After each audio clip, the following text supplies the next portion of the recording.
சேலம் மாவட்டம் கெங்கவல்லி சுற்றுவட்டார பகுதிகளில் பலத்த காற்றுடன் பெய்த கனமழையால் அறுவடைக்கு தயாராக இருந்த ஆயிரக்கணக்கான வாழை மரங்கள் 100க்கும் மேற்பட்ட ஏக்கரில் பயிரிடப்பட்டுள்ள நெல், மக்காச்சோள பயிர்கள் சாய்ந்து சேதமடைந்தன.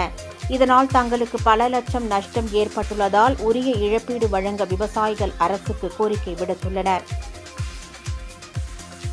கெங்கவல்லியிலேருந்து பேசுகிறேங்க. ஆவாரங்காடு பகுதியில் நேற்று அடித்த சூறாவளி காற்றுல நிறைய வாழைத்தோப்பு எங்களுக்கு 1.5 ஏக்கர் பயிர் பண்ணியிருக்கோம். செவ்வாழை எல்லாமே சாஞ்சிருச்சு. சூறாவளி நல்ல மழை, அக்கம் பக்கத்தில் எல்லாமே சோளம் எல்லாம் சாஞ்சிருச்சு. வாழையும் நிறைய நஷ்டமாயிருச்சு.